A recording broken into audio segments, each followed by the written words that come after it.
Subhanahu wa Ta'ala. Tidak terasa hanya tinggal hitungan waktu kita berada di bulan suci Ramadan yang penuh dengan keberkahan. Insyaallah mudah-mudahan kita selalu sehat walafiat, dapat menyelesaikan ibadah puasa dan bulan Ramadan ini dengan sebaik mungkin. Insyaallah semoga kita di bulan Ramadan ini diterima oleh Allah Subhanahu wa Ta'ala. Mari kita buka akad ini dengan membaca Bismillahirrahmanirrahim. Hadirin yang dimuliakan oleh Allah, dalam satu hadis sahih dari sahabat Abi Hurairah radhiyallahu anhu, beliau berkata, pada hadis ini diriwayatkan oleh Imam An-Nasai. Apa kata Rasul? Atakum Ramadan syahrun mubarak. Telah datang kepada kalian, dan alhamdulillah kita sekarang berada di bulan tersebut, yaitu bulan Ramadan yang penuh dengan keberkahan dari Allah Subhanahu wa Ta'ala.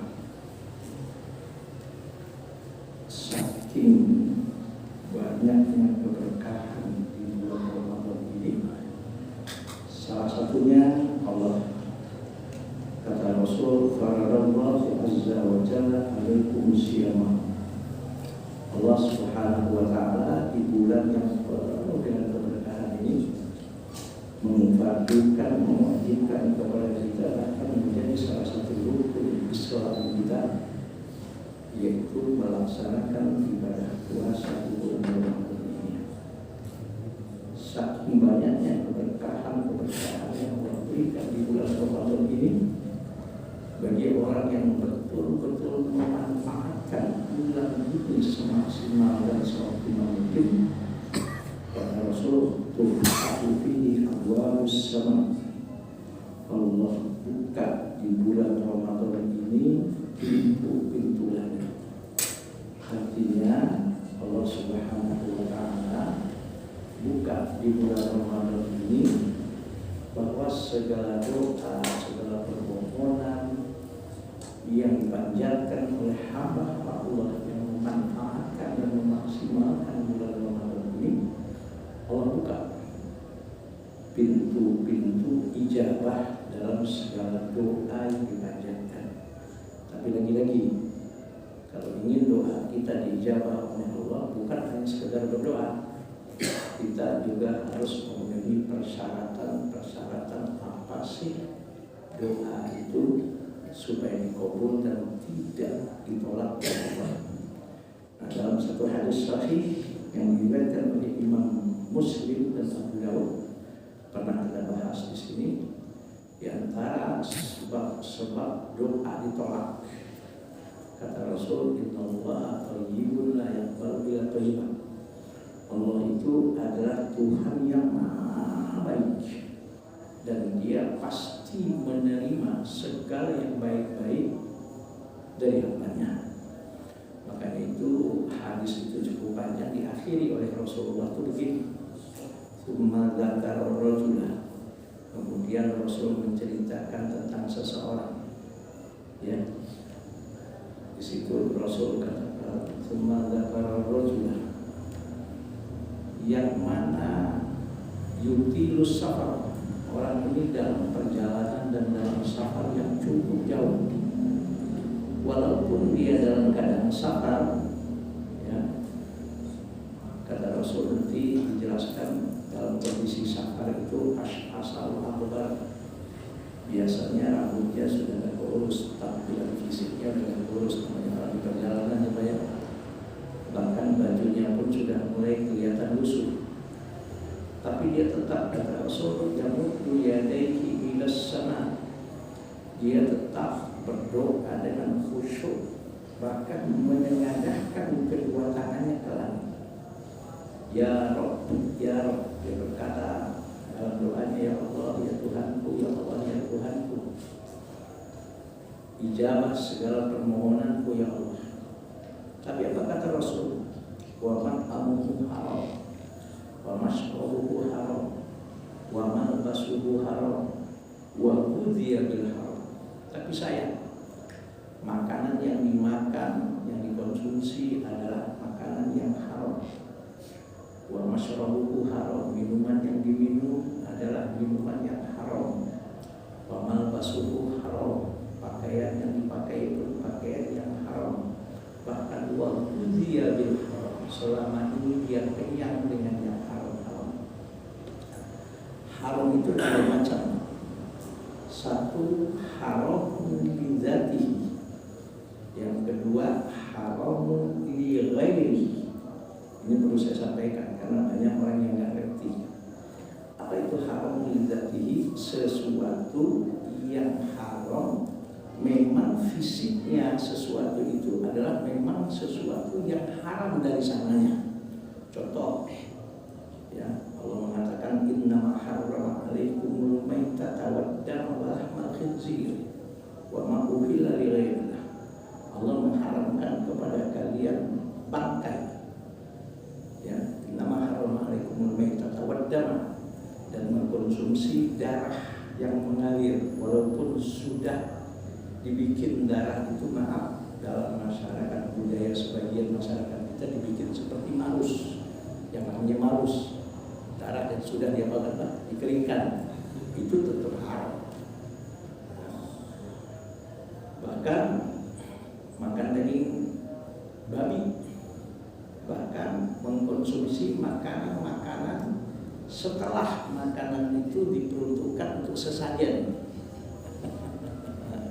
Bukan untuk sesajen, walaupun mungkin apel atau mungkin daging ayam, ya Pak, ayam di apa Pak, potong masih bulat, tapi itu sesajen gitu, itu haram dimakan gitu, makanan-makanan itu.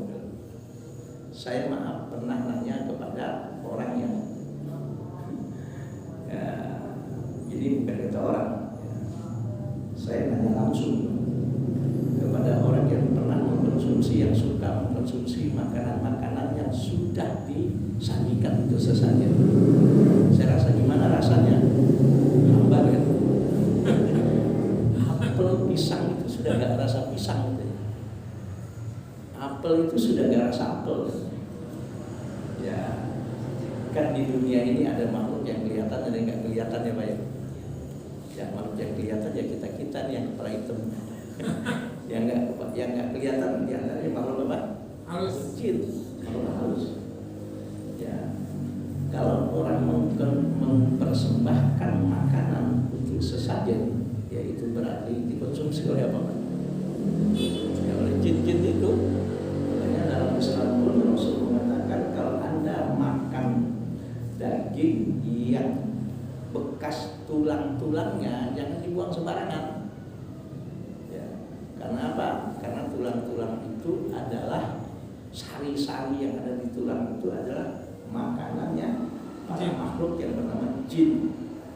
Nah, yang kita buang aja, yang nggak kita untukkan untuk sesajen aja dimakan sama makhluk itu, apalagi yang memang diperuntukkan untuk sesajen. Nah, makanan-makanan yang diperuntukkan untuk sesajen itu dalam Al-Quran namanya wa ma uhilla li ghairillah. Makanan yang diperuntukkan bukan untuk mencari ridho.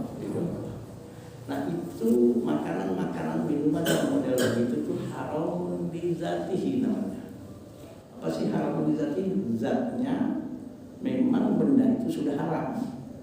Kalau perbuatan mencuri misalnya, itu perbuatan itu memang sudah haram. Menipu misalnya, itu perbuatan itu memang sudah haram. Oke Pak ya, jelas ya.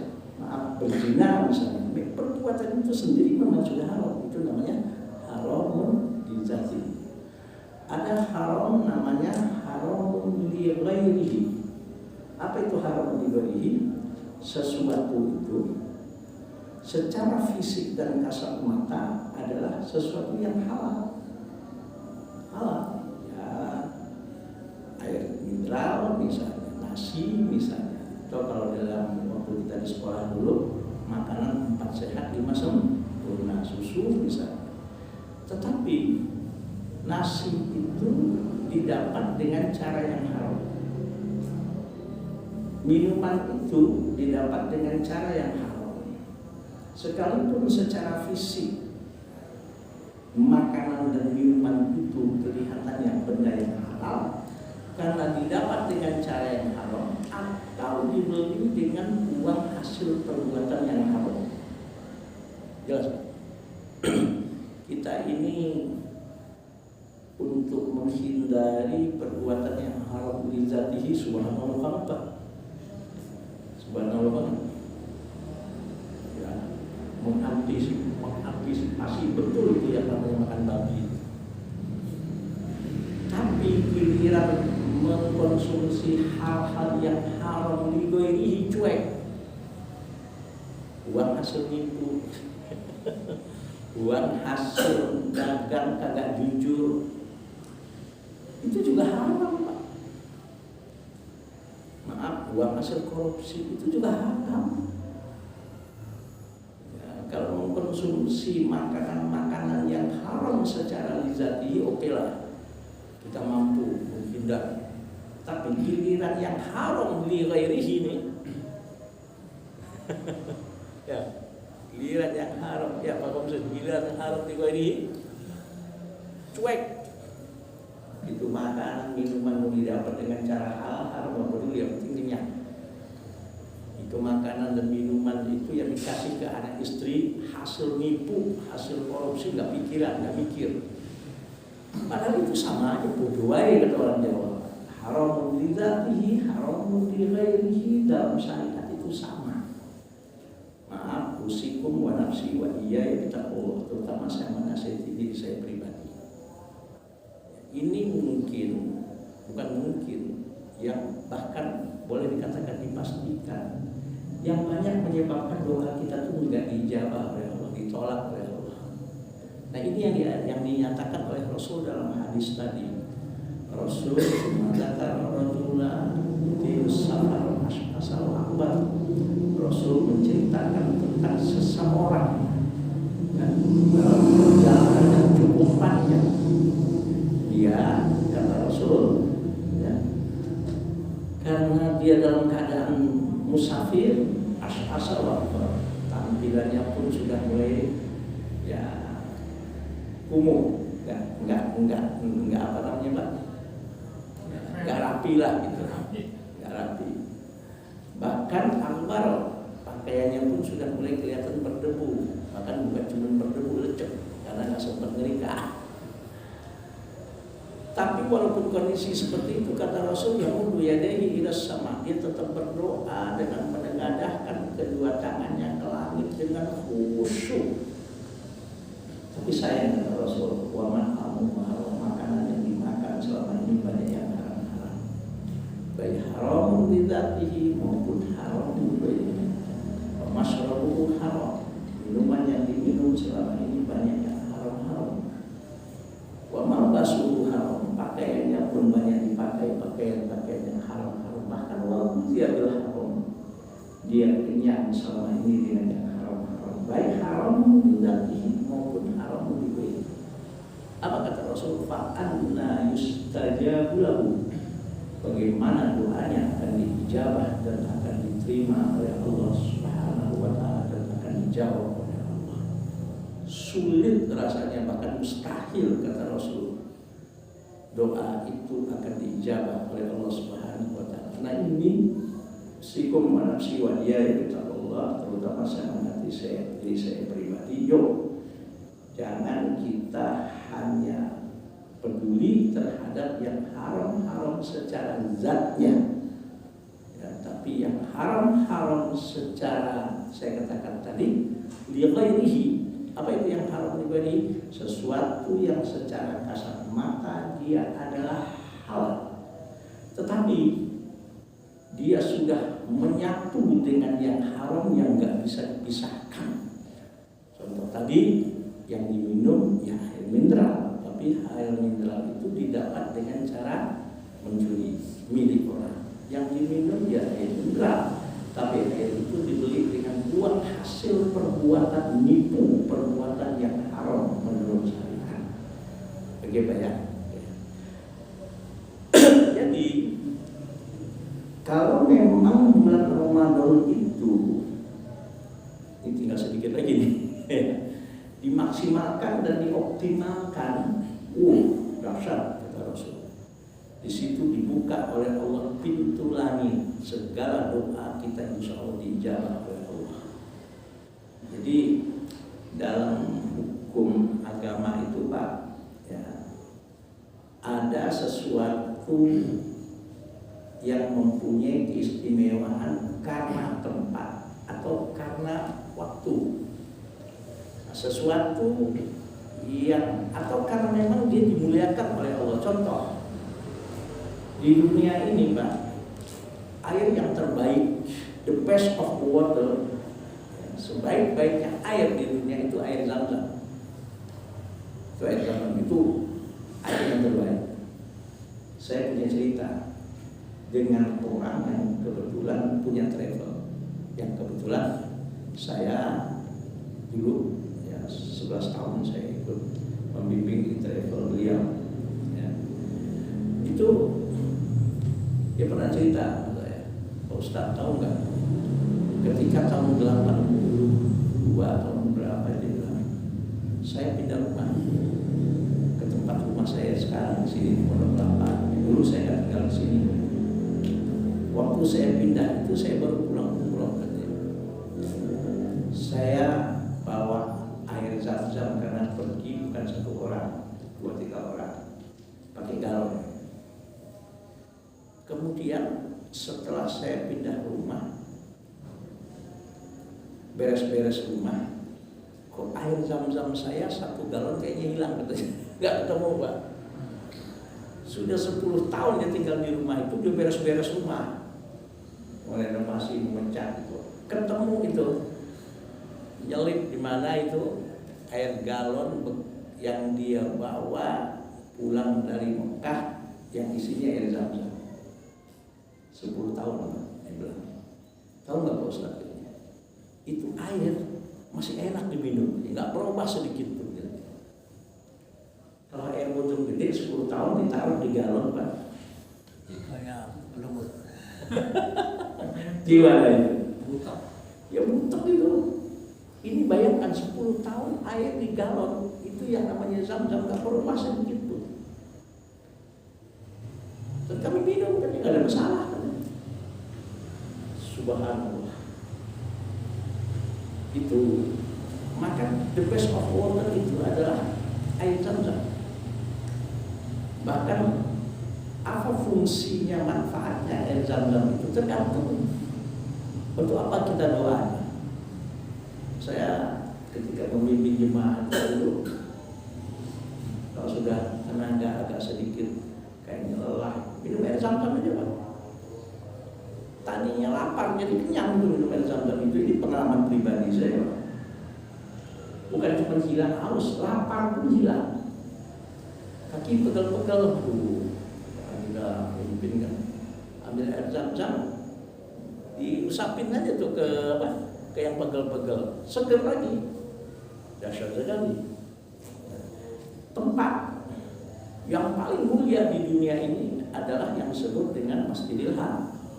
Sehingga sholat di dalam Masjidil Haram ini kata Rasul, pahalanya 100.000 kali lipat dibandingkan sholat di masjid lain, kecuali Masjid Nabawi. Ya. Okay. Itu the best of tempat, the best of place ya. Nah, di Masjidil Haram itu pun ada tempat yang paling apa lagi Pak? Yang paling dahsyat lagi, yang disebut Multazam. Oke Pak ya. Oke. Waktu dalam 1 tahun itu 12 bulan. Dari 12 bulan itu ada waktu yang sangat mulia, yang dasarnya jelas ayat Al-Quran dan hadis Nabi, yaitu bulan Ramadan. Itu 1 bulan penuh itu adalah bulan yang penuh dengan keberkahan. Maka Rasul katakan, atakum syahrul Ramadan mubarak, telah datang kepadamu bulan Ramadan yang penuh dengan keberkahan. Di dalam bulan Ramadan itu adalah di waktu yang sangat istimewa berdasarkan Al-Quran, yaitu malam Lailatul Qadar. Sehingga Allah bilang Lailatul Qadri khairum min alfi syahr. Kebaikan yang ada di bulan Ramadan itu, Ramadan itu ada namanya malam Lailatul Qadar. Dan malam Lailatul Qadar itu semua kebaikan dan ibadah yang kita lakukan, kalau ibadah itu diterima oleh Allah sesuai dengan syariat dan diterima oleh Allah, itu lebih baik dari kebaikan yang kita lakukan selama 1000 bulan.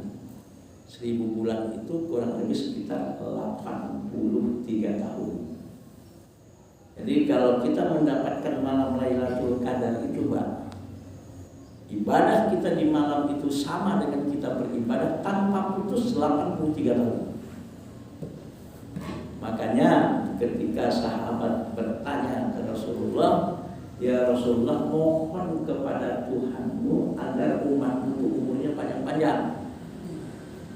Kata Rasul, nggak perlu kualitas umatku ibadahnya itu, kalau dia beribadah cerdas dan sesuai dengan syariat, subhanallah. Ya 10 kali aja dalam hidup kita dapat malam Lailatul Qadar. Berarti ibadah kita berapa, Pak? 830. Ada yang umurnya 830 tahun. Nah, bulan Ramadan itu bulan yang penuh keberkahan. Di bulan Ramadan itu ada lagi waktu yang sangat istimewa, yaitu yang disebut dengan malam Lailatul Qadar. Oke, baik. Inilah Ramadan itu, kata Rasul, bulan yang penuh dengan keberkahan dari Allah Subhanahu wa Ta'ala. Karena di bulan itu doa-doa diijabah oleh Allah.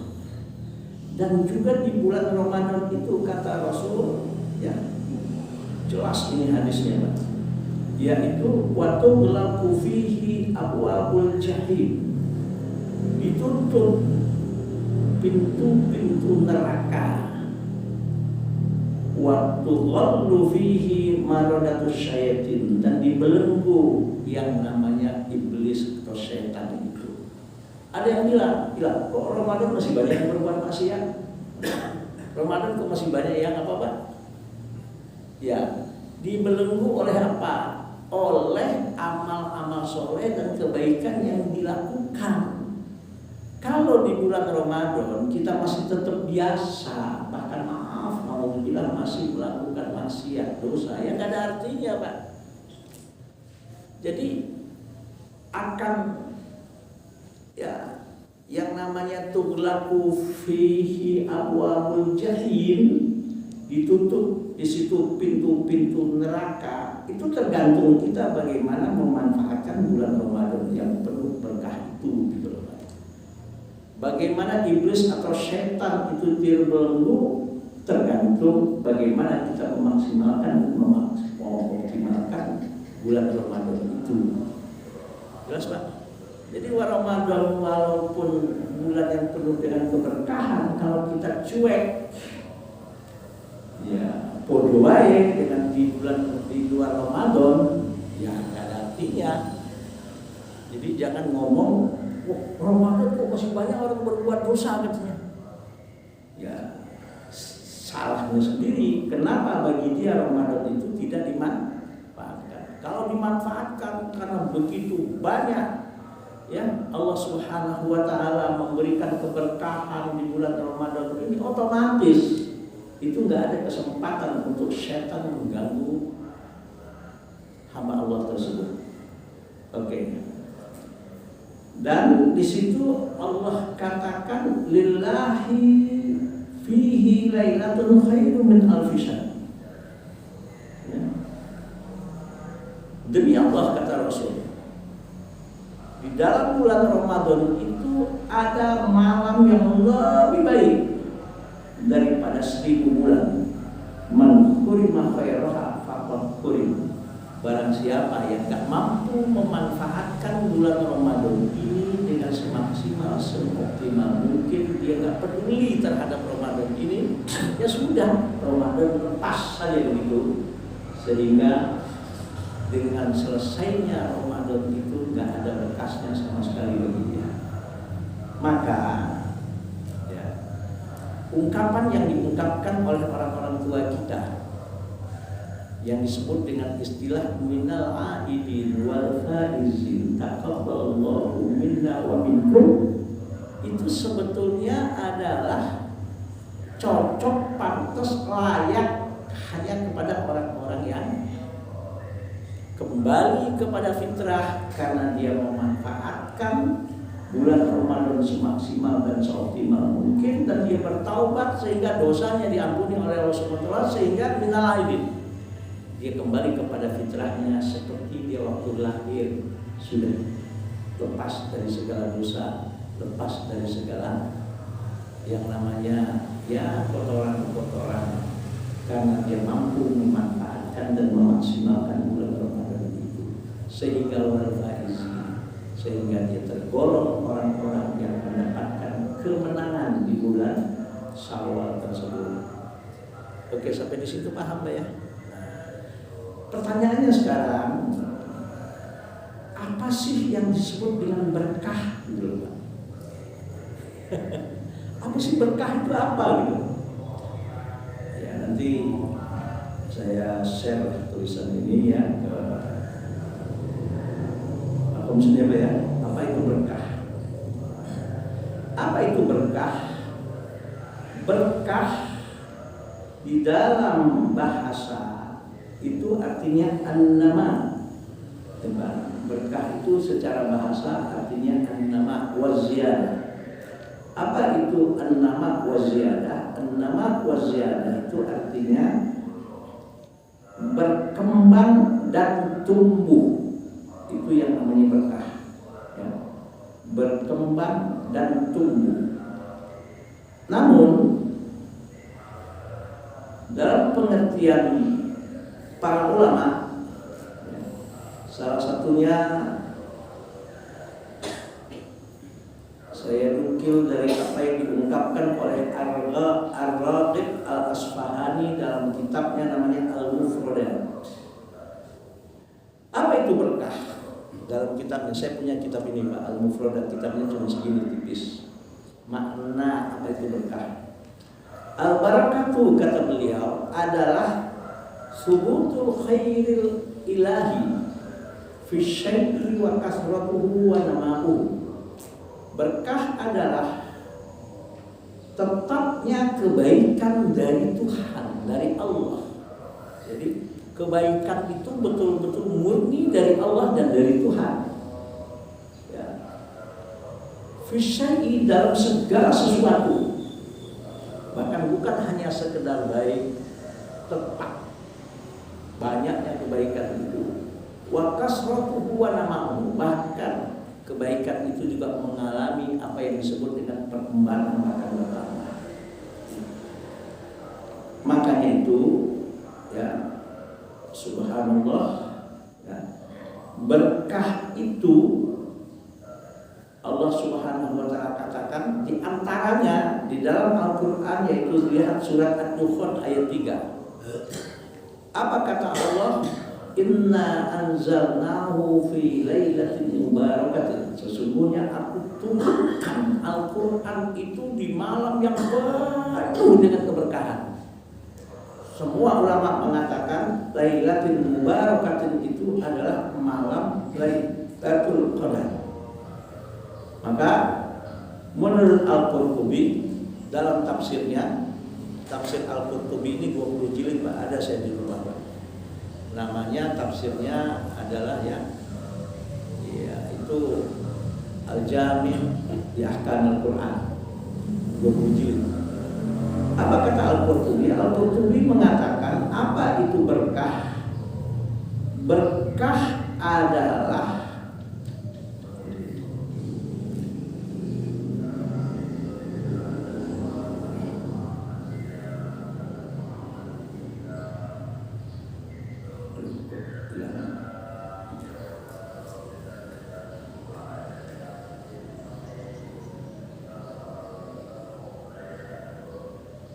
Oke.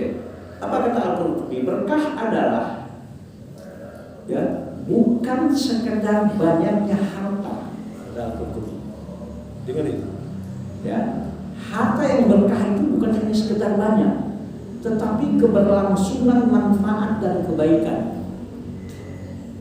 Menurut Imam Al-Ghazali dalam kitabnya Ihya Ulumuddin, berkah adalah cahaya rohani nur dari Allah yang diletakkan dalam sesuatu sehingga memberi ketenangan dan kedekatan kepada Allah Subhanahu wa taala. Maka ulama menyimpulkan ciri-ciri harta yang diberkahi oleh Allah, ciri-ciri ilmu yang diberkahi oleh Allah, ciri-ciri umur yang diberkahi oleh Allah, ciri-ciri pangkat dan jabatan yang diberkahi oleh Allah. Itu ada 3. Ya. Apa? 1,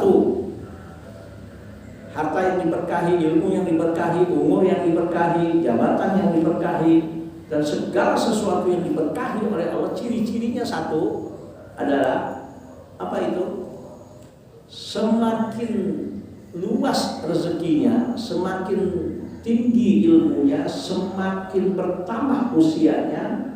Kalau diberkahi oleh Allah, membuat harta, kekayaan, pangkat dan jabatan dan ilmu yang Allah amanahkan kepadanya itu membuat dia semakin dekat kepada Allah Subhanahu wa taala. Ibadahnya semakin baik. Jangankan yang fardu-fardu, yang sunnah pun dia lakukan dengan maksimal dan optimal. Itu cirinya, hartanya itu harta yang diberkahi oleh Allah. Tapi yang terjadi adalah pada masyarakat kita nggak sedikit karena alasan sibuk kerja, alasan bisnis, alasan macam-macam yang bersifat duniawi. Jangankan ibadah-ibadah yang sunnah, yang fardu pun mulai ditinggalkan. Itu tandanya keberkahan mulai dicabut oleh Allah. Gara-gara sibuk dengan urusan dunianya, jangankan ibadah-ibadah yang sunnah-sunnah, yang wajib pun sholat 5 waktu dia sudah mulai tinggalkan. Ramadan pun dia udah gak peduli.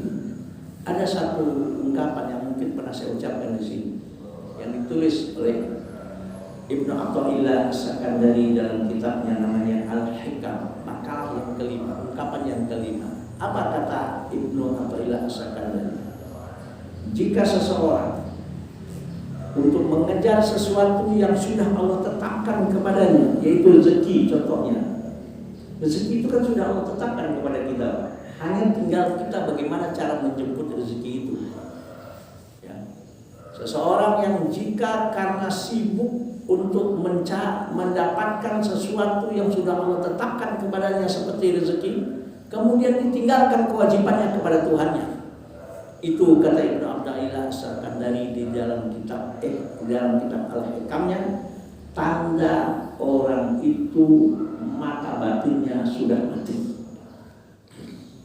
Ya lagi Pak, tanda orang itu mata batinnya sudah mati. Kan banyak tuh Pak, jam 3 udah bangun ya, untuk menjemput rezeki. Sholat subuh kan? Banyak Pak. Ramadan, wah, demi alasan lebaran untuk anak, untuk keluarga, puasa kagak. Banyak nggak yang kayak gini? Ini kata Ibnu Athaillah As-Sakandari, tanda orang itu mata batinnya sudah mati. Alhamdulillah. Nah, usikum wa nafsi wa iyaya bittaqullah. Jadi kalau keberkahan itu dicabut oleh Allah, sekalipun hartanya bertambah, ya, sekalipun ilmunya bertambah, sekalipun boleh jadi usianya bertambah, sekalipun boleh jadi pangkat dan jabatannya dan karirnya semakin meningkat, tapi membuat dia semakin jauh dari Allah, itu tanda keberkahan sudah dicabut oleh Allah dari diri orang tersebut. Gak perlu lihat orang, lihat diri kita lah Pak selama ini. Kalau kita sibuk dengan urusan dunia, dan urusan dunia itu jadi alasan untuk kita, maaf, akhirnya masuk ke dalam perangkap, jangankan ibadah yang sunnah, yang wajib pun sudah kita mulai tinggalkan, itu tandanya keberkahan sudah mulai dicabut oleh Allah dari diri kita. Oke, gak usah lihat orang lain, lihat diri kita. Loh, kalau sudah keberkahan dicabut oleh Allah, ngeri Pak. Ngeri. Kalau keberkahan sudah dicabut oleh Allah itu ngeri Pak.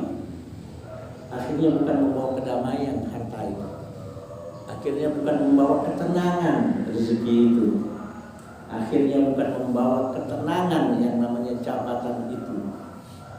Makanya ciri kedua, keberkahan itu cirinya adalah yang kedua. Kalau Allah berikan keberkahan dalam ilmu, dalam harta, dalam jabatan, umur seseorang, yang kedua cirinya adalah orang itu semakin tawadu dan rendah hati. Tapi kalau keberkahan sudah dicabut oleh Allah, orang itu semakin sombong, arogan, bahkan lupa diri, menganggap dirinya dia yang paling hebat, menganggap dirinya dia yang paling pintar, menganggap dirinya saja yang paling berkuasa, sehingga begitu gampang meremehkan orang dan begitu mudah tidak menghargai dan tidak menghormati orang lain. Apalagi dengan jabatannya dia zalim. Banyak orang-orang yang menjadi korban zalim. Itu tandanya keberkahan dicabut oleh Allah Subhanahu wa taala. Ya, enggak usah lihat orang lain, lihat diri kita aja, Pak ya. Jadi kalau bertambahnya rezeki, bertambahnya usia, bertambahnya ilmu, justru semakin membuat seseorang itu arogan, sombong, apalagi merasa paling berkuasa, orang lain dianggap gak ada apa-apanya semua. Dia sehingga memperlakukan orang itu seenak perutnya udah Pak. Nyawa orang itu udah gak ada harganya sama dia Pak. Harga diri orang pun gak ada harganya. Tapi giliran dia disinggung sedikit, wah gayanya doang, diam, gayanya doang. Padahal apapun cara dilakukan untuk menzolimi orang yang menyinggung dia itu. Pendendam. Ada nggak model-model begini Pak? Yang ngerinya orang model begini Pak jadi pemimpin. Jadi berbohong tuh udah gak takut udah Pak. Paling dia bilang apa? Lu aja bego mau bohongin gitu. Halo Pak, halo. Ya, berbohong tuh udah jadi karakternya, udah gak malu. Justru dia bilang lu aja bego mau bohongin. Hobi. Ya, bukan cuma hobi, udah karakternya udah. Justru di hatinya apa Pak? Nyatanya gua bohong tuh masih ini gua aja lu katanya. Apalagi mental sebagian masyarakat itu punya mental kacau lagi, minta-minta mau bela yang bayar. Paham? Minta-minta mau bela yang bayar. Pokoknya dapat bayaran. Apapun yang dilakukan oleh yang bayar, nggak ada salahnya Pak. Habis dibela habis mati-matian. Ngerinya kayak gini Pak nih. Orang yang model begini kalau dia menjadi pemimpin yang strategis dalam kehidupan masyarakat, ngeri. Sehingga dia mengorbankan orang itu udah bukan hal yang ini bagi dia Pak.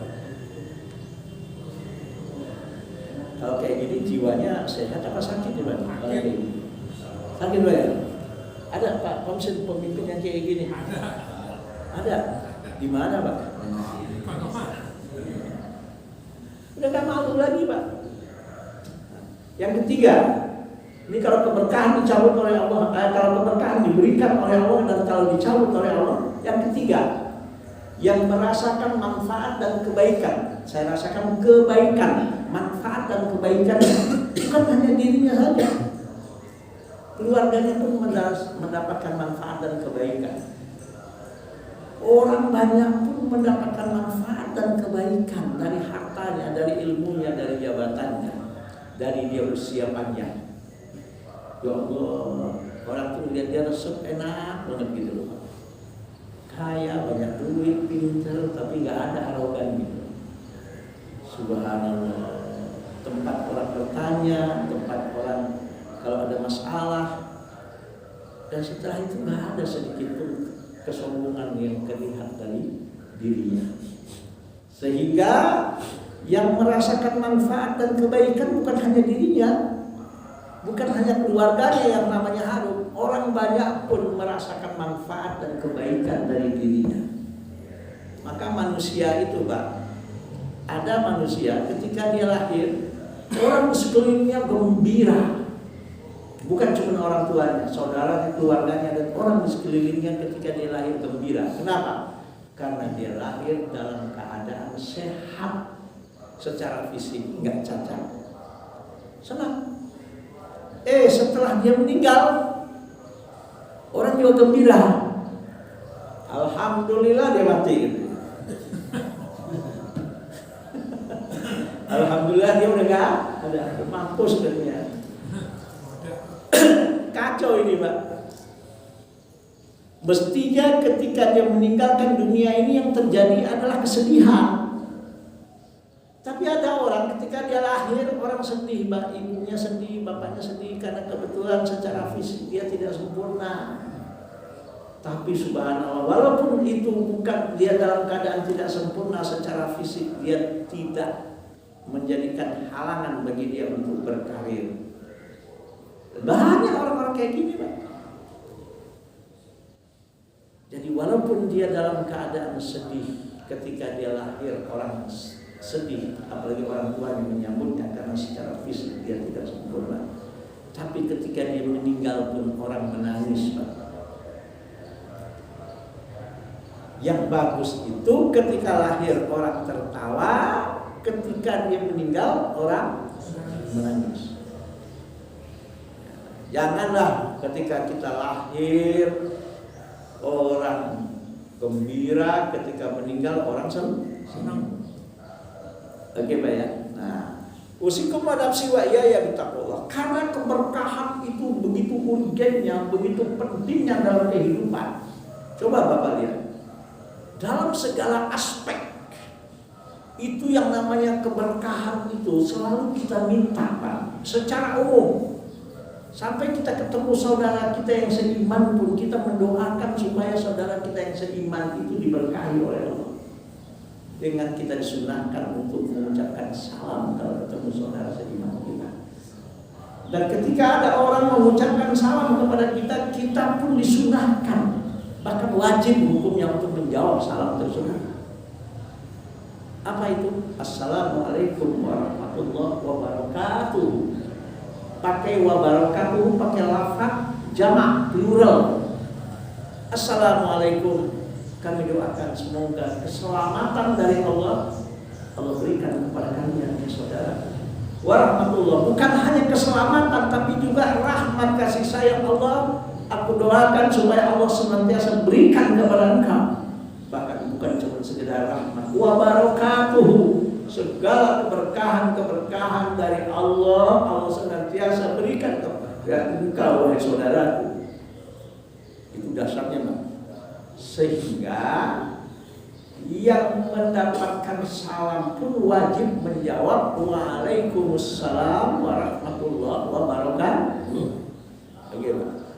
Mau makan pun kita disunahkan berdoa untuk Allahumma barik lana fima razaqtana wa qina Allahumma barik lana ya Allah, berkahilah ya Allah fima razaqtana, segala apapun yang kau berikan kepada kami ya Allah, berkahi ya Allah. Wa qina adzabannar, dan lindungi kami ya Allah dari azab neraka. Dalam Al-Quran pun kita diajarkan oleh Allah, ya, untuk memohon kepada Allah tempat tinggal yang penuh dengan keberkahan dari Allah Subhanahu wa Ta'ala. Dalam Al-Quran Allah mengatakan, Rabbi anzilni munzalan mubarakan wa anta khairul munzilin. Sekali lagi, Pak, tolong baca doa ini, Pak. Ya, ini dalam Al-Quran. Rabbi anzilni munzalan mubarakan. Saya lihat ini surat apa ini, Pak? Apa? Rabbi, ayo kita baca. Bismillahirrahmanirrahim. Rabbi anzilni munzalan mubarakan wa anta khairul munzilin. Silakan nanti buka dalam Al-Quran surat Al-Mu'minun ayat 29. Ini doa tolong dibaca. Al-Mu'minun ayat 29 dalam Al-Quran surat Al-Mu'minun ayat 29. Rabbi anzilni munzalan mubarakan. Ya Allah, ya Tuhanku, anzilni, tempatkan aku ya Allah dimanapun ya Allah, mau di kota, mau di desa, mau dimanapun ya Allah. Yang penting tempat itu tempat aku tinggal dengan anak-anak dan keluarga aku itu ya Allah, munzalan mubarakan, tempat yang penuh dengan keberkahan darimu ya Allah. Ya Pak ya. Jadi kalau ada tempat kita tinggal di situ, maaf, alhamdulillah kalau kita orang kampung sial, itu ciri-cirinya tempat itu usaha malah susah ya Pak ya, anak sakit-sakitan, terus apa lagi Pak? Ribut mulu sama tetangga, terus apa lagi? Pikiran mumet, kita sama istri juga ribut mulu. Ya, itu tanda bahwa tempat itu nggak diberkahi oleh Allah. Makanya walaupun kita sudah diberikan oleh Allah tempat tinggal dimanapun kita tinggal, jangan lupa untuk selalu berdoa, Rabbi anzilni munzalan mubarakan wa anta khairul munzilin. Rabbi ya Allah ya Tuhanku, anzilni, tempatkan aku ya Allah munzalan mubarakan, tempat tinggal yang penuh dengan keberkahan darimu ya Allah. Wa anta khairul munzilin, karena Engkau ya Allah adalah Tuhan yang terbaik dalam menempatkan hamba-hambanya. Ini doa Al-Maksurat Pak. Al-Maksurat itu doa yang lafadznya wahyu dari Allah, dan Al-Maksurat itu the best of doa, doa yang terbaik. Jangan lupa ya Pak ya, selalu berdoa agar tempat tinggal kita, di mana Allah berikan kita rumah, di mana Allah berikan kita tempat kerja, di mana Allah berikan kita tempat berusaha, yang penting tempat itu diberikan keberkahan oleh Allah dan penuh dengan keberkahan dari Allah, sehingga membuat kita semakin dekat kepada Allah, sehingga membuat ibadah kita semakin baik, sehingga membuat kita semakin subhanallah bersahaja, tidak arogan dan tidak sombong, sehingga manfaat dari rumah kita itu lahir kebaikan-kebaikan Pak. Subhanallah, kebaikan-kebaikan, anak jadi baik, keluarga jadi baik, bahkan dari rumah itu lahir inspirasi-inspirasi yang bermanfaat, bukan hanya untuk diri kita, bukan hanya untuk keluarga kita, bahkan orang banyak. Oke. Bahkan dalam doa kunut waktu sholat subuh pun ya saya tidak mempersoalkan mau kunut mau kagak, sholat subuh terserah, itu sunnah aja. Bagi Imam Syafi'i yang mengatakan sholat subuh kunut pun itu hanya sunnah. Jadi kadang-kadang kita mempersoalkan yang kunut gak kunut, dipersoalkan anaknya gak sholat subuh, biarin. Ya Pak. Ada orang nanya saya, Ustaz, gimana hukumnya orang yang gak taraweh? Saya bilang, gak taraweh juga gak dosa. Kenapa? Taraweh itu sunnah, saya bilang. Apalagi mau tarawih 11 rakaat, mau 23 ya terserah aja. Ya Pak ya, gak tarawih juga gak dosa.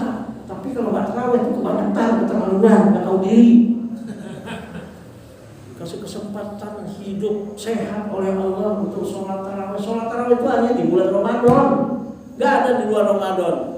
Tarawihnya dikodok di luar Ramadan, gak ada, habis sudah tarawih. Jadi Mbak, gak usah mempersoalkan mau tarawih 11 rakaat, mau tarawih 23 rakaat, silahkan. Gak tarawih juga gak dosa, setuju gak Pak? Dosa gak? Yang dosa itu yang gak sholat 5 waktu, tapi gak tarawih, kebangetan, keterlaluan, gak tahu diri. Tahu kebangetan?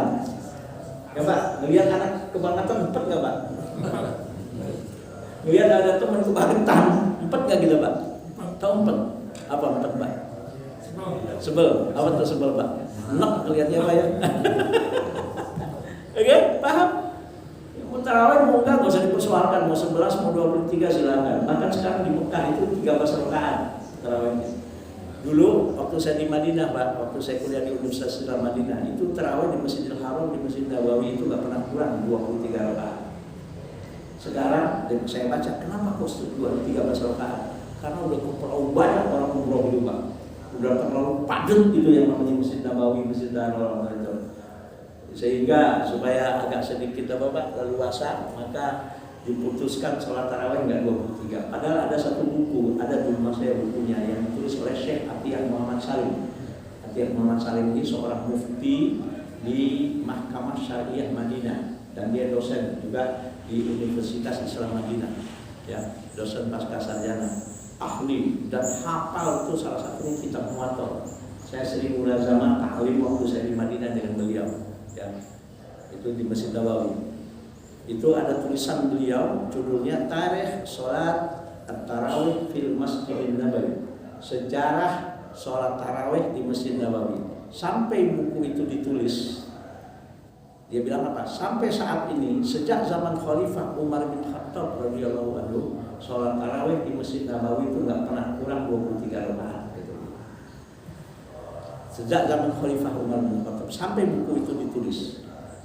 Bahkan kata beliau, sholat tarawih di zaman Imam Malik di Masjid Nabawi itu 39 rakaat dengan witir. Kenapa kok di Masjid Nabawi 39 rakaat? Karena masyarakat umat Islam ketika itu minta fatwa kepada Imam Malik. Apa fatwanya? Ya Imam Darul Hijrah, hai Imam Malik, Imam kota Madinah, itu orang Mekah enak banget ya katanya. Udah Ramadan, bulan yang penuh berkah, sholat tarawih 23 rakaat, mereka ada tawaf, kita nggak ada tempat untuk tawaf. Gimana menurut engkau ya Imam Malik? Sudahlah, berdasarkan ijtihad beliau, karena sholat tarawih itu nggak ada rakaat harus berapa rakaat. Ya, jadi sholat tarawih itu nggak ada rakaat yang harus berapa rakaat. Maka Imam Malik memfatwakan mulai saat ini sholat tarawih di Masjid Nabawi 39 rakaat dengan witir. Wah, itu sholat 39 rakaat ditaati itu Pak. Kalau di masjid kita Pak 39 rakaat bubar itu.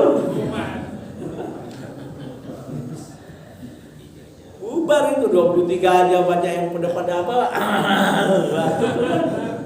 Apalagi 23 apa namanya, ayatnya panjang-panjang. Oh, pasti lihat belakang udah gak ada jemaah. Apa? Oke, udah itu nggak usah diributin lah ya Pak ya. Jadi yang namanya berkah itu adalah sesuatu yang di dalamnya tetapnya kebaikan, al khairul ilahi, kebaikan dari Allah. Yang nggak ada itu. Berkah itu semua dari Allah Pak. Ada orang bilang, maaf, boleh nggak minta berkah sama orang tua? Boleh nggak minta berkah sama kiai, sama habib? Nggak boleh Pak, minta berkah sama orang tua nggak boleh. Sama guru minta berkah, kiai, habib minta berkahnya salah. Minta berkah itu tetap kepada Allah. Dalilnya jelas, Allahumma barik lana fima razaqtana, Rabbi anzilni munzalan mubarak. Kalau gitu, kepada habaib, kepada kiai, kepada guru, kepada orang tua ngapain? Takzim, hormat. Cium tangan boleh orang tua, di mana dilarangnya. Yang penting tidak menyatakan orang tua sama dengan Tuhan. Enggak menyatakan bahwa guru itu sama dengan Tuhan. Enggak boleh. Yang namanya maaf, ta'assub, apalagi guru. Karena ada orang tuh mendewa-dewakan guru Pak. Ada enggak Pak? Ada. Kayaknya gurunya itu apa Pak? Enggak sholat Jumat pun, oh dia mah sholatnya di Mekah katanya. Enggak sholat Jumat, enggak keluar dari rumah. Sholatnya di mana Pak? Gimana ceritanya sholat di Mekah? Jam 12 siang di Indonesia, waktu Jumat masuk, di Mekah baru jam 8 pagi. Gimana ceritanya Pak? Oh enggak, dia mah sholat Jumatnya di mana Pak? Di Mekah katanya, di Masjidil Haram. Gimana ceritanya sholat Jumat di Mekah? Padahal tidur. Ya nggak tahu deh tuh. Ada, saya pernah nggak ini. Maaf Pak. Saya pernah ketemu seorang, nggak perlu saya sebut lah. Saya habis sholat Jumat, habis khutbah sholat di Jakarta, kebetulan teman saya, aneh mau ziarah mau ke situ, silaturahim. Mas siapa aneh? Oke. Antum ikut ya? Saya ikut Pak. Assalamualaikum. Assalamualaikum. Itu orang yang kita silaturahimi baru bangun tidur Pak. Masih kecuk-kecuk mata kayak gitu. Ngomong sama saya, aneh mente beda katanya. Aneh ini surga tuh udah pasti katanya. Stop. Sejak itu Pak, saya mau orang itu udah kayak gitu. Kita baru pulang Jumat, diajak teman silaturahim ke rumah beliau.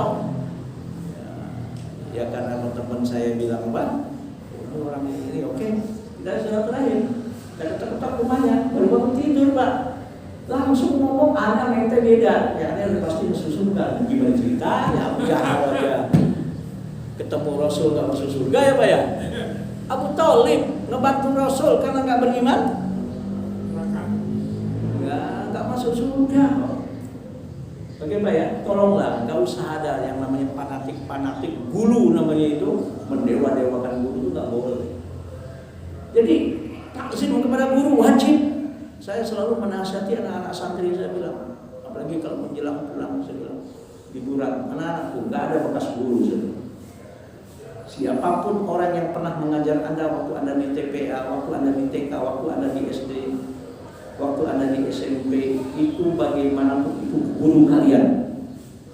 Anda pulang ke rumah untuk berliburan, apalagi kalau ada guru Anda, rumahnya dekat lagi rumah kamu, silaturahim. Kalau ada rezeki ya bawa makanan, itu nggak wajib sebenarnya. Silaturahim, minta doa, sampaikan salam saya kepada mereka. Minta doa, karena apa saudara? Jangan berharap ilmu akan diberkahi oleh Allah. Jangan berharap hidupmu akan diberkahi oleh Allah.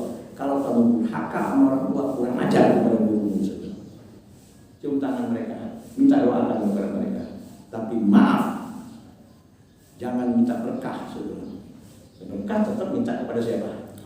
Kepada Allah. Insya Allah dengan takzimmu, hormatmu, baktimu kepada orang tuamu, hormatmu kepada gurumu, di situ Allah akan memberikan keberkahan kepadamu. Oke Pak, jelas? Oke, jadi doanya apa Pak? Rabbi anzilni munzalan mubarakan wa anta khairul munzilin. Itu surat Al-Mu'minun. Ayat berapa tadi? Ayat 29. Oke. Dalam kunut subuh pun kita berdoa, Allahumma hdina fiman hadait, wa afina fiman afait, wa tawallana fiman tawallait, wa barik lana bima a'tait. Berikanlah keberkahan oleh Engkau ya Allah fima a'tait. Apapun ya Allah yang Kau berikan keluarga yang diberkahi, berikan tempat tinggal yang diberkahi, diberikan harta yang diberkahi, diberikan teman-teman yang diberkahi, jiran tetangga yang diberkahi. Subhanallah. Makanya saya bingung, ada orang bilang doa kunut bid'ah, ngaco. Udahlah, nggak usah itu, ya nggak usah ikut kayak model begitu ya Pak ya. Tapi saya bilang mana anak, kalau kamu kebetulan sholat di masjid yang kebetulan kebijakan masjidnya tidak kunut, jangan kunut sendirian, saya bilang. Atau kamu disuruh jadi imam di masjid yang kebetulan kebijakannya nggak kunut, jangan kunut sendirian. Atau di masjid yang kebijakannya kunut, kamu jangan nggak kunut, saya bilang. Ini kadang-kadang merasa apa Pak? Merasa dia dong yang pintar, yang tahu. Ribet Pak kalau sudah urusan apa Pak? Khilafiyah kalau dipersoalkan. Sudahlah, kita ikutin kebijakan yang ada di masyarakat kita aja. Kalau soal masalah khilafi, saya bilang anak-anak begitu. Kamu diundang ceramah di masjid yang kebetulan nggak kunut, jangan kunut sendirian, saya bilang heboh masyarakat. Atau kamu diundang ceramah disuruh jadi imam di masjid yang kebetulan kunut, jangan nggak kunut, saya bilang. Kenapa? Innama ju'ilal imamu liyutamma bihi. Hadis sahih yang diriwayatkan Imam Tirmidzi. Imam itu dijadikan untuk menjadi imam, segala apa yang dilakukannya selama ada dasar hukumnya ikuti. Itu etika berjamaah. Oke Pak? Jelas? Usikum nafsi wa iya ya bittaqullah. Apalagi yang menyebabkan keberkahan diberikan oleh Allah? Salah satunya lihat Al-Qur'an surat Al-A'raf ayat 96. Surat Al-A'raf surat 7 ya, surat 7 ya. Ayat 96. Ini Allah yang bilang, saya hanya punya kewajiban menyampaikan. Apa kata Allah? Walau anna ahlal qura amanu wattaqau. Kalau penduduk satu negeri Amanu, beriman, dan iman itu difungsikan sesuai dengan fungsinya. Apa sih fungsinya iman, Pak? Landasan kehidupan 24 jam dari bangun tidur sampai tidur kembali, bahkan sampai dia mati. Iman itu jadikan sebagai the foundation of life-nya, dasar kehidupannya. Berbisnislah berdasarkan iman. Bergaulah berdasarkan iman. Berpolitiklah berdasarkan iman. Apalagi, Pak? Apapun, bekerjalah yang landasannya iman. Jadikan iman itu sebagai fondasi kehidupan 24 jam dari bangun tidur sampai tidur kembali, bahkan sampai mati dimanapun berada. Bergaulah. Iman yang jadi landasan pergaulan kita. Ini sekarang kita ini udah dipengaruhi oleh penyakit namanya materialistis. Mau kenal sama tetangga, oh gak ada gunanya, gak ada untungnya kenal sama dia. Iya, kalau kita baik dengan tetangga kita, kalau kita didoain kan enak loh, Pak ya. Bagaimana kita didoain sama tetangga? Ribut mulu sama tetangga. Disumpahin dia. Apa, Pak? Kaya lo disumpahin. Oh, kaya lo disumpahin. Miskin lo. Oke, Pak ya? Jelas? Mati tega banget itu. Oke, jelas, Pak? Amanu, apapun, makanya Islam itu nggak mengenal ajaran materialisme, nggak ada itu. Segala sesuatu diukur dengan materi. Ini kacau, Pak. Kita ini ngaku Muslim tapi hidup kita materialistis. Kita ngaku Muslim tapi sekuler. Apa itu sekuler, Pak? Karena ajaran sekularisme masuk ke otaknya. Apa itu sekuler? Sekulerisme itu ajaran yang memisahkan agama dari kehidupan sehari-hari. Itu sekuler. Oh, ini urusan bisnis, gak ada hubungan dengan agama, gak ada hubungan dengan iman. Bisnis ya bisnis, iman ya iman. Jangan campur adukan antara agama dengan iman. Apalagi agama itu suci, bersih. Bisnis itu ya dikit-dikit kotor, ya biasalah. Haram-haram dikit, apalagi zaman sekarang. Jangankan yang halal, yang haram aja susah. Astagfirullahaladzim. Dalam kaidah fikih itu jelas, ma haruma kathiruhu faqaliluhu haram. Sesuatu yang secara banyaknya haram, dikitnya juga haram, bukan cuma dikit halal, enggak. Yang haram dia tetap haram.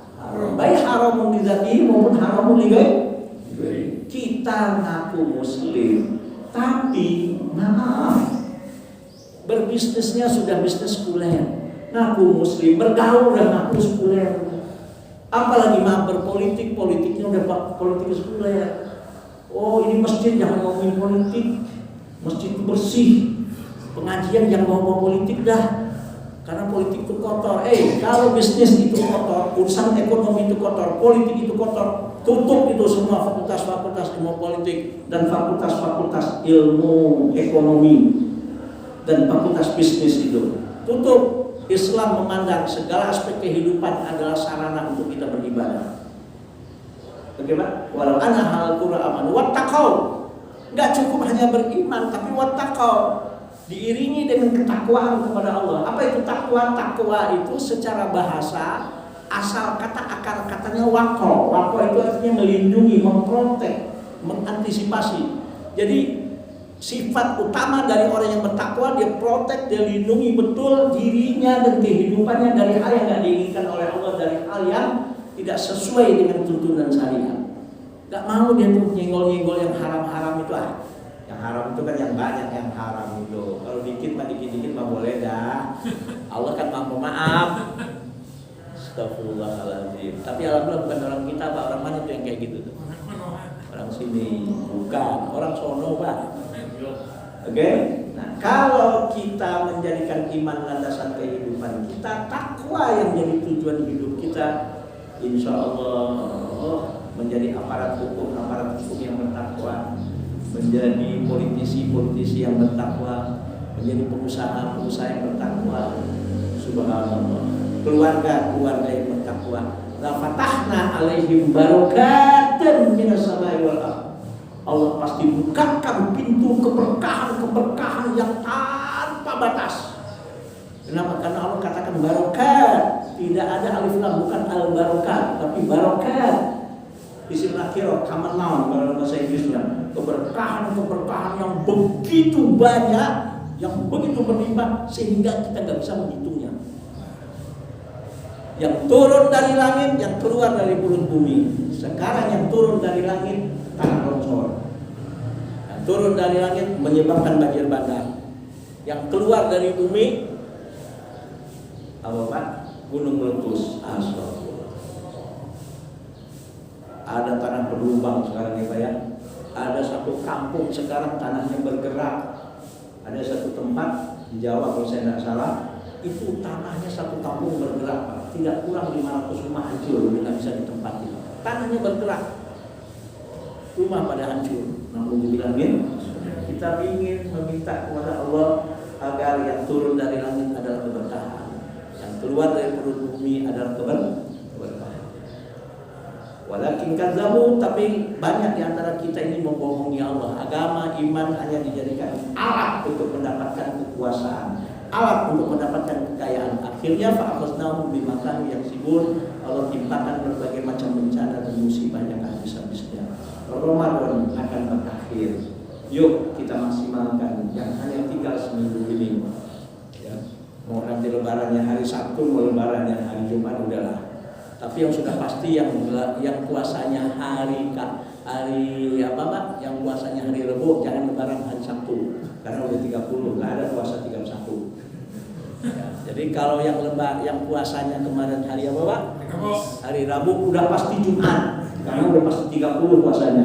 Jangan ikut-ikutan mentang-mentang pemerintah nanti misalnya, tapi kita nggak tahu ngumumin hari Sabtu, lebarannya Sabtu juga nggak boleh. Karena dia sudah pasti 30 puasanya. Tapi kalau yang puasanya hari Kamis baru 29 itu bisa saja lebarannya hari Sabtu. Jadi mau yang Sabtu, mau yang mana Pak? Mau yang Jumat, insya Allah dua-duanya masuk surga. Oke Pak ya, selesai Pak ya.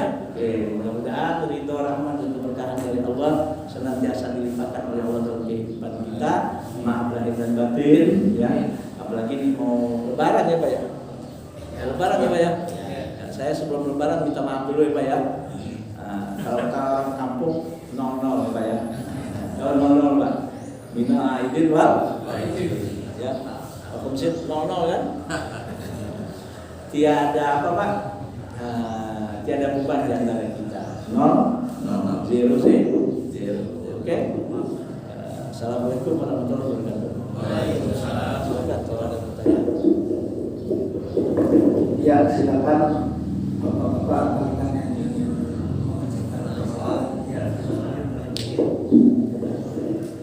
Terkait dengan penjelasan haram Ustaz. Ada mengatakan jika terkonstruksi dengan tubuh itu akan beredar di dalam tubuh selama 40 hari itu apakah Ustaz? Gini Pak ya, Rasul bilang mana bata minal haram fahuwal haram. Sesuatu yang tumbuh dari yang haram itu juga jadi haram. Ya, mau 40 hari mau apa kita nggak tahu Pak ya. Itu sudah wallahu a'lam bishawab lah. Yang penting kalau kita tahu ini haram dan tinggalkan udah gitu aja Pak. Bertaubat taubatan nasuha. Sebab kan ada riwayat toh. Ya, riwayat yang mengatakan orang taubat padahal dia tadinya dosanya banyak yang bukan main-main. Dia taubat. Baru taubat sehari dia meninggal. Gimana tuh Pak? Kan belum 40 hari tuh. Oke kan Pak? Diterima taubatnya, insya Allah kalau taubatnya taubatan nasuh. Taubat itu syaratnya Pak. Kalau hubungan taubatnya dosanya kepada Allah, syarat taubatnya satu. Ya Pak ya. Bertaubat itu betul-betul karena Allah, nggak ada karena motivasi yang lain. Lillahi ta'ala. Yang kedua menyesal atas dosa yang dilakukan itu, pernah nggak sholat, pernah nggak menyesal. Bukan bangga, aku nggak ada sholat, rezeki gua gampang-gampang aja tuh. Astagfirullahaladzim, alhamdulillah min. Malah ketika gua habis sholat, rezeki gua susah. Ada nggak ya orang model begini nih? Astagfirullahaladzim. Oke. Yang ketiga, taubat itu kalau hubungannya dengan Allah, jangan ulangi lagi dosa yang sama. Kalau dalam bahasa psikologinya, orang yang sudah melakukan perbuatan negatif masih diulang-ulang itu namanya pribadi toksik. Apa pribadi betul nggak Pak? Diingetin iya doang, besok diulangi lagi, itu pribadi toksik itu namanya Pak. Tahu nggak toksin? Apa toksin? Apa? Racun kan? Oke Pak. Jadi soal taubat itu kalau betul-betul nasuha nggak perlu 40 hari, insya Allah diterima oleh Allah. Bagaimana kalau memang harus 40 hari, kemudian habis taubat besok dia mati? Nggak diterima taubatnya? Enggak. Taubat itu syaratnya cuma 3 tadi Pak. Kalau dosanya kepada Allah, ikhlas dalam bertaubat itu nggak kena apa-apa Pak, lillahi ta'ala. Kedua, nyesel atas segala dosa kesalahan yang pernah dia lakukan. Yang ketiga, dia bertekad untuk nggak mengulangi lagi. Nah, kalau dosanya ada hubungannya dengan orang, dengan makhluk, kalau berupa harta minta dihalalkan. Kalau masih ada kembaliin. Oke Pak? Jangan masih ada, masih banyak dia nikmati, asal dosanya dia minta halalkan. Ngaco itu namanya Pak. Minta dihalalkan itu memang uang hasil dosanya kalau memang sudah nggak ada. Kalau masih ada dia nikmati, keluarganya nikmati, dia minta dihalalkan. Ngaco itu enggak. Kalau minta dihalalkan itu kalau benar-benar dia bertaubat, hasil dosanya benar-benar sudah nggak ada, dia nggak mampu untuk mengembalikannya. Minta dihalalkan kepada orang yang pernah dizoliminya yang haknya diambil. Oke Pak? Tapi kalau selama masih ada, ya kembalikan. Orang udah kamu zolimi, udah haknya diambil, enak aja lu minta taubat, minta dihalalin. Maaf, siapa lo? Kan gitu lah Pak ya. Siapa Pak? Siapa lo? Kan gitu Pak ya. Orang udah dizolimin, hasil kezolimin dinikmatin, minta dihalalin. Ya nggak bisa. Minta dihalalkan itu kalau memang benar-benar sudah nggak ada untuk dia kembalikan. Minta getol dan minta dihalalkan. Tapi kalau masih ada, wajib dikembalikan. Karena itu bukan hak dia. Oke Pak? Jadi kalau harus 40 hari diterima taubat orang, gimana ceritanya? Ada orang habis taubat besok meninggal, tabrakan. Bisa nggak terjadi Pak? Bisa. Oke Pak ya? Maaf, jawabnya santai aja Pak. Apa lagi? Cukup? Oke. Mudah-mudahan dari doa rahmat dan keberkahan dari Allah senantiasa dilimpahkan oleh Allah dalam kehidupan kita. Subhanallahumma wa bihamdika, asyhadu an la ilaha illa anta, astaghfiruka wa atubu ilaik. Wallahu muwaffiq ila aqwamit thoriq. Assalamualaikum warahmatullahi wabarakatuh.